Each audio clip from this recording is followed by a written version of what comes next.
Bonjour tout le monde, ici Christian. J'ai vraiment aimé un commentaire de Martin Magnan. Puis Martin, c'est une des sommités que nous avons au Québec. J'ai eu la chance de le rencontrer à quelques occasions et j'ai bien apprécié son commentaire concernant Grexpert AI. Évidemment, les scripts automatiques essaient le plus possible de résoudre les problèmes les plus communs et avoir une réussite à 100% dans tous les cas, mais c'est impossible d'avoir vraiment toutes les possibilités d'incluses dans l'évaluation de ces actions automatiques. Et Martin me souhaitait une bonne année, mais il disait que les ondes d'ombre générées par Grexpert autour des nébuleuses constituent aussi des résultats non désirés de la soustraction de gradients à l'aveuglette. Et un exemple qui nous illustre son point de vue, c'était l'image que j'avais procédé moi-même la semaine dernière, et on voit très bien le contraste en entour de la nébulosité, des nuages de gaz. Il y a un contraste vraiment très, très, très prononcé qui, sans être disgracieux, ne semble pas être normal.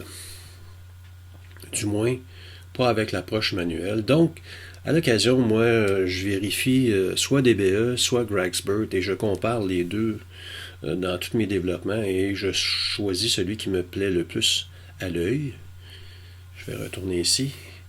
Ici, on a une image d'hydrogène alpha d'une des captures que j'ai réalisées il y a un petit bout de temps, 2021, mais que j'ai refait le procédé pour avoir une meilleure qualité d'image avec les procédés de ce jour, tels que Blur Exterminator, Noise Exterminator, enfin les procédés de Russell Croman qui nous aident grandement à améliorer notre façon de faire et d'améliorer la qualité de nos images. Et je me suis servi de cette couche comme luminance dans ma combinaison avec le SHO que je vous ai présenté il y a quelques semaines. De toute façon, sur ma page Facebook exactement. Donc si on retourne dans le temps, on vient voir l'historique des procédures, on peut voir que j'ai quand même manipulé à plusieurs reprises et on va remonter dans le temps si vous voulez bien pour voir ce que j'ai fait. Ici, je vais étirer mon image. Si c'est l'image de base de ma capture, par la suite, j'ai appliqué Blur Exterminator pour avoir un meilleur rendu des étoiles et des nuages, évidemment. J'ai par la suite, attendez voir que j'aille voir l'historique, enlevé les étoiles pour utiliser DBE. Et maintenant, on va voir la différence avec DBE. Et je vais refaire un étirement pour avoir une meilleure vision de la chose. Et le problème de cette image, et vous avez peut-être l'occasion d'avoir la même situation dans votre cas, que faisons-nous pour positionner nos échantillons de DBE lorsque notre image a de la nébulosité à travers tout le champ? Où devons-nous appliquer nos échantillons? C'est là qu'est le grand mystère. Si je viens avant et je refais avant mon DBE et j'augmente le contraste pour vous montrer le point de vue que je veux vous amener, on voit très bien ici qu'on a la densité des gaz hydrogène alpha ou autres tout partout. Et ici, si on vient voir avec notre souris, on a une luminosité à 0.010, 0.009. Si je viens voir dans les nuages plus clairs, on est à 0.11, 0.12. La différence est vraiment minime entre chacun des zones que je suis en train d'analyser. Si je fais un zoom pour voir à l'intérieur, qu'est-ce que je peux bien prendre comme arrière-plan? Qu'est-ce que je peux considérer comme étant de l'arrière-plan? On peut voir ici quand même certaines formes dans les nuages. Ça, c'est intéressant. C'est un signal qu'on peut développer. Mais ici, c'est vraiment très faible. On se rapproche énormément du niveau du bruit. Et justement, le point est de définir nos échantillons selon le seuil que nous, on veut considérer comme étant l'arrière-plan. Ça ne donne rien de vouloir développer avec plusieurs procédés pour voir si on peut augmenter le contraste dans certaines zones qui sont trop près du bruit.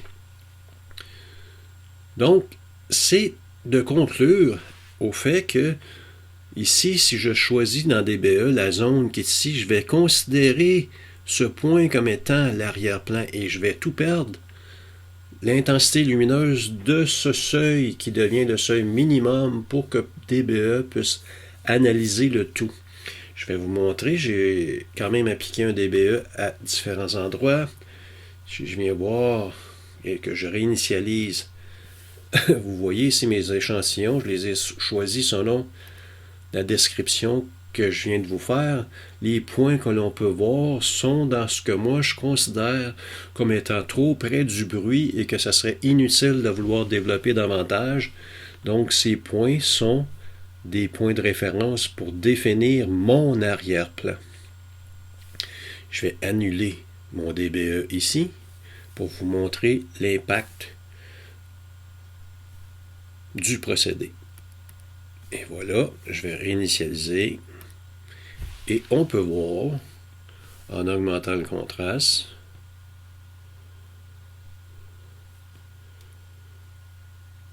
que j'ai quand même beaucoup de détails que j'ai été capable de déceler malgré que j'ai écrasé certaines intensités lumineuses.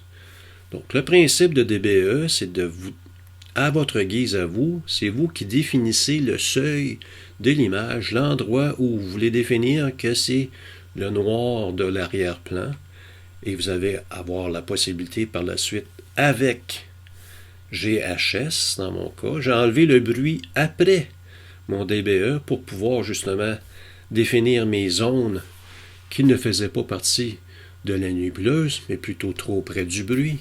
Et j'ai appliqué plusieurs couches de GHS. Je vais enlever mon STF. Et vous pouvez voir qu'avec plusieurs applications, j'ai peaufiné des degrés de contraste dans des zones très très très sombres pour améliorer l'ensemble de mon image au fur et à mesure, tout en protégeant les hautes lumières. Et vers la fin, on se retrouve avec une qualité d'image quand même vraiment intéressante. Ici, je réinitialise, que je fais un STF soufflé, malgré que je ne sois plus dans le monde linéaire, on voit très bien, toutes les nuances que j'ai pu tirer de ma capture. Donc, le point le plus important à retenir, définissez vos échantillons sur les endroits où vous considérez qu'il n'y a pas assez de détails pour que vous puissiez porter attention à la zone de l'échantillon et le définir comme étant un arrière-plan. C'est la raison d'être de DBE. Vous avez plus de flexibilité que Gragspert. Et je ne dis pas que Gragspert ne fait pas un beau travail dans le cas qui est ici. J'ai même un exemple que je peux vous montrer. Ici, vous voyez le résultat de Gragspert qui a donné un excellent rendement. Mais j'ai préféré utiliser DBE pour avoir un raffinement personnalisé où j'ai pu moi-même contrôler les endroits que je voulais définir comme étant mon arrière-plan. En espérant que vous avez apprécié. À la prochaine.